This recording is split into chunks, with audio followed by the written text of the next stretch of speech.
Getting lost. My name is Putri Maharani, a second-year student at one of the prestigious universities in Yogyakarta. Since I was a child, I always knew what I wanted, to become a clinical psychologist. I love listening to people, giving advice, and helping them out of the darkness. It feels like that is my calling in life. The first and second semesters I went through with burning enthusiasm, my GPA perfect, and the professors know me as an active and dedicated student. My parents are proud, my friends are amazed, and I feel this is my path. Nothing can shake my determination. However, life is usual as after planned.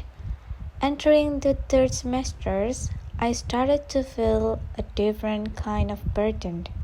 The course material is getting harder, the practical sessions are getting more intense, tasks are piling up. But that's not all. Something has changed within me. Something hard to explain. Every time I wake up in the morning and get ready for campus, I feel empty. I try to ignore it. I thought it was just normal stress. I kept going to class, laughing with my friends, doing assignments with discipline, but that feeling doesn't go away even more so. I started to question, why am I doing all this? Do I really want to become a psychologist? Or am I just chasing other people's expectations? The peak happened when one of the professors asked us to read a personal reflection for the personality psychology course. When I wrote that reflection, I cried. I wrote that I no longer know who I am, that I feel like I'm in the middle of a labyrinth, walking without knowing where the final destination is. I collected the reflection papers in a torn state, and strangely, I felt a bit relieved. At least, I was honest with myself for the first time in a long while. However, after that, my days become darker. I'm starting to skip classes, my assignments are late, friends are starting to wonder. I just give a fake smile and a cliche excuse. Just a lot on my mind. I avoid home, not wanting my parents to know that their pride and joy is falling apart. One afternoon, I sat alone in the campus park. I brought a book, but I didn't read it. I just stared at the sky that was starting to cloud over. Then someone sat next to me. His name is Raditya, a fifth semester theater arts student who once worked on a commit project with me. Long time no see, Kira, he said with a smile. I just nodded, don't have the energy for small talk. I have noticed you have been alone a lot lately. Not attending class either. I turned to him. Usually, I would get angry if someone interfered, but for some reason I don't feel bothered. Have you ever felt like you don't know where your life is headed? I asked. Radit nodded slowly. Often, I looked at him in surprise. Radit looked like someone who was very confident in his theater world. I used to study economics, he said. By the third semester, I realized I hated all of that. I switched to theater art. My mom didn't talk to me for a month, but now she has started to understand. I am silent. You're not alone, Kay. Many people lose their way, but sometimes we have to get lost first to know the way back. Reddit's word stuck in my mind for days. I started to think maybe I haven't completely lost my way. Maybe I have just been walking too long without a break, until I forgot why I started. I'm trying to get back to class, meeting with the academic advisor, confiding in an old friend who used to be close. Little by little, I started to open up. I also started reading a personal journal every night. I write it down whatever I feel.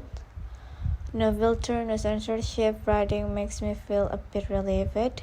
I didn't find an instant answer, but I know one thing. I want to keep searching. I won't give up just because I'm lost. A few weeks later, I gathered the courage to go home and spoke honestly to my parents. I said that I was considering taking a semester off. My mother is crying, my father remained silent, but his face showed disappointment. "You are a smart kid. Why are you backing down?" my father asked. "Because I don't want to pretend to be strong anymore, Dad." That night, I slept in an uncomfortable atmosphere, but steadily. I felt relieved. I have been honest, and honesty, no matter how painful, always heals. A week later, my parents started to soften. They didn't agree, but they tried to understand. I decided to spend my leave by participating in a volunteer program in a remote village in the Kulon Progo area. This activity is far from the academic world. We help children learn, assist mother making handicraft, and sometimes just listen to their stories. There, I saw life in a different way. Little children laughing even though they have no toys. A mother who laughs even though her husband is seriously ill. They taught me the true meaning of life is not about achievement but about meaning. Amidst the red earth and the sprawling rice field, I began to find myself again. 3 months have passed. I returned to the city with a calmer heart. I didn't go back to campus right away. I still need time. But now, I'm not afraid anymore. I have started to become interested in the world of community psychology, something I never thought about before. I want to be someone who helps the community, not just sitting in a practice room. I also got back in touch with Reddit. We often talk, share stories, and for some reason, I feel comfortable with him. We are not dating, but we become home for each other. A year later, I returned to campus. This time I feel more whole. I am no longer chased by targets or expectations. I learn with my heart, not out of fear of failure. My GPS is no longer perfect, but I don't care. I joined a cross-cultural psychology community. We hold activities at school to discuss adolescent mental health. There I feel that my life has meaning. I also started writing on social media about my experience of losing direction. Many people read it, and some even sent messages saying that my writing helped them get through times. And I realized that from my past mistakes, something was born that could be a light for others. In the quiet of night, I opened my laptop and began to write something I had been thinking about for a long time. A letter to myself. "Hi Keira, I know you're tired. The world you once believed in now feels gray. But I'm proud of you because you didn't give up. You still try to understand, even though not everything can be explained with logic. You have cried without knowing why, and that's okay. You're human." I wrote down everything I had been holding back: disappointment, fear, anger, confusion, and also hope. At the end of the letter, I wrote, "You don't have to know all the answers right now. Just keep walking, listen to your heart, and don't forget to forgive yourself." I kept the letter in a special folder on my laptop called Healing. Inside, there are also the poems I wrote during the tough times. Writing makes me feel a little more alive. A few weeks after I returned from Kulon Progo, I received a message from a high school friend, Tara. We used to be very close, but we rarely communicate since college. "Keira, can I talk to you? I'm really confused right now." I invited her to meet a small coffee shop near campus. Tara looked different, paler, her eyes puffy. "I don't know what to do, Kay," he said softly. "I feel like my major isn't right for me, but I'm afraid to quit. Afraid of disappointing my parents." I smiled slightly. "I know that taste is very good. If you keep forcing something you don't love, you will end up disappointing yourself. And believe me, when you are honest with yourself, your parents might need time." but they will see you happier. Tara looked at me with tears streaming down her face. Although you never felt this, back then you were like a super girl. I cackled softly.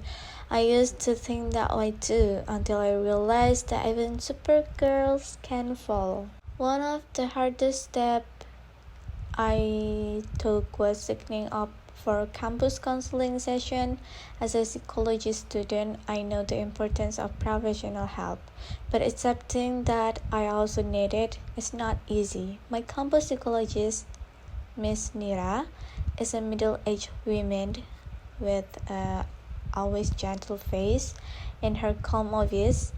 I can speak honestly without fear of being judged. Keira, you have strong emotional intelligence, but you often become a crutch for others, to the point where you forget that you also need support, she said one time.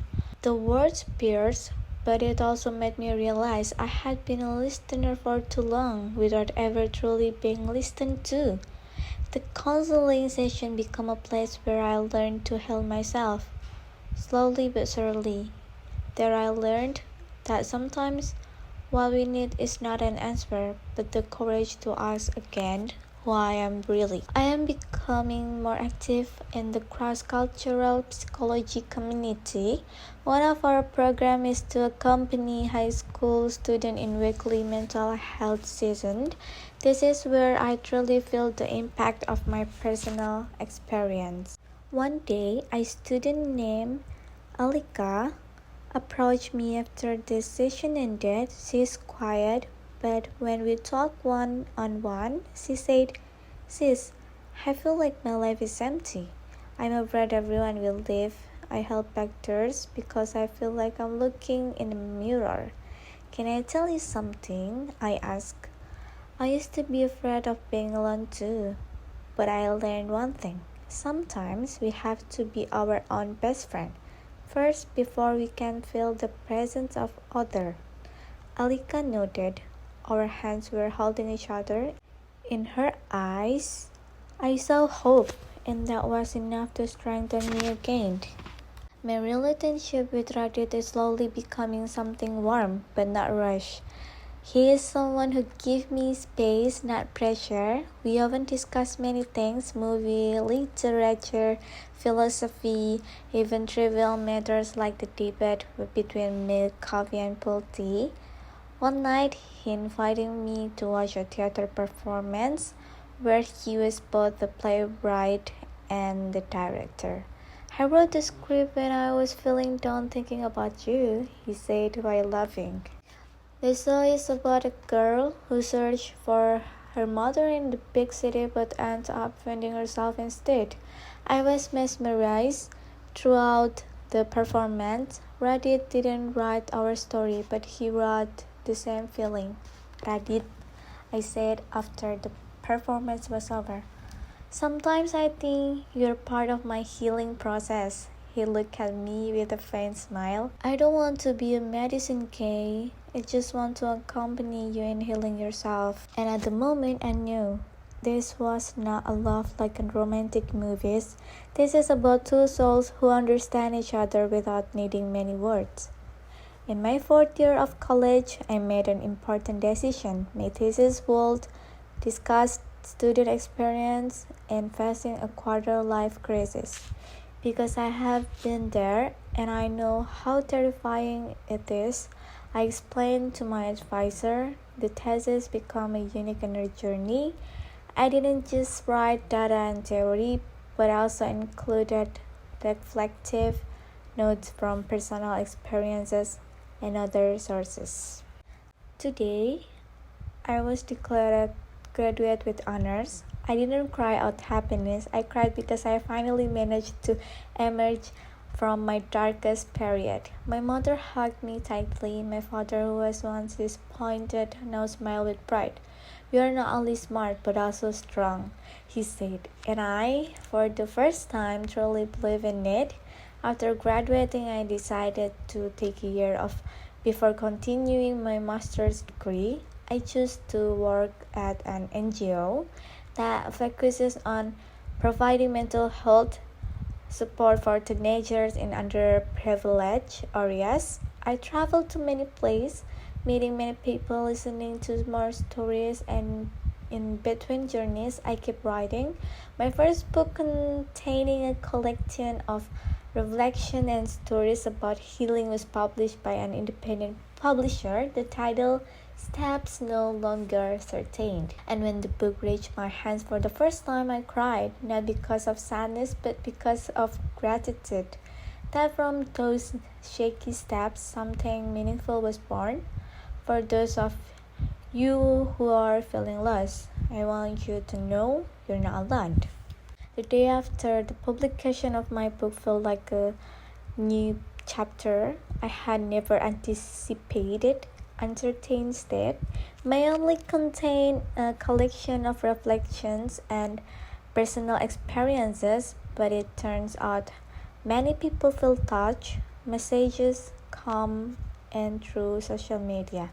Some said my reading made them feel less alone, while others said they started to have the courage to see a counselor after reading my story. One of the most memorable messages come from a teenage boy named Damar. He sent a fairly long email recounting his struggles with depression, difficulty accepting himself, and pressure from his family. Keira, he wrote, "Thank you for reading honestly. I gained the courage to talk to my parents about how I feel." I read the email while holding my breath.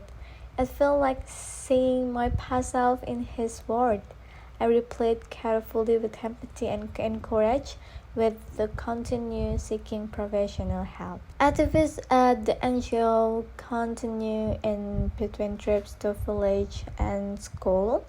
I also started being invited to speak at various campus and community events about mental health issues. At first, I was hesitant.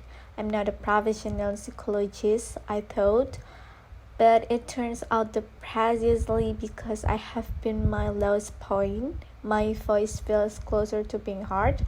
I'm not speaking as an expert, I speak as someone who has also felt lost. One day, I was invited to my old campus to be a speaker in a seminar named Quarter Life Crisis and Student Mental Health.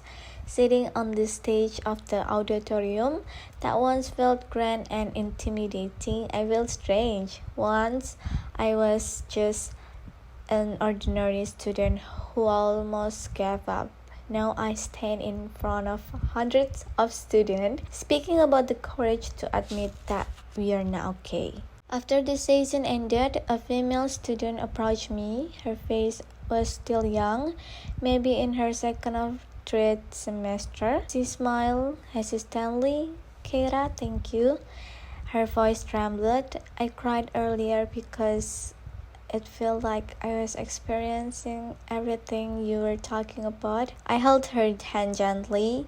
"Thank you for having the courage to come here," I said. Sometimes the first step towards healing is just acknowledging the pain. Outside the room, Amit did. He came on purpose, even though he didn't say it in the auditorium. "You were amazing, Kay," he said while handing over a warm drink. "You used to be afraid to speak. Now you heal people through stories." I cooked softly. "Funny, right? Back then I didn't believe I could get through all of this." Reddit looked at me seriously. "You didn't just get through, you grow. You plant something from the ruins of your life." I can only smile. Sometimes the deepest love doesn't need to be expressed with romantic words. It manifests through support, understanding, and a calm presence. I created a small forum called Safe Corner with my friends, a place where students can share without fear of being judged. There we laugh, cry, and sometimes just sit in silence together. And I realize no matter where we are, the need to be understood remains the same. 2 years since I started my healing journey, I am home now with a new degree, a broader perspective, and a heart no longer hesitant. I hug my mother tightly at the door of the house that welcomed me with a warm hug, ready came with a handful of sunflowers, my favorite flowers. "You go home," he said. "Always," I replied. We sat on the balcony of the house gazing at the orange sunset sky. Reddit held my hand. "Kay, do you know where you're headed now?" I shook my head slowly. "Not entirely, but I know one thing. I will keep moving forward, and this time my steps might not be entirely certain, but no longer filled with fear. Don't rush to blame yourself. Sometimes we need to be silent, listen, and embrace ourselves.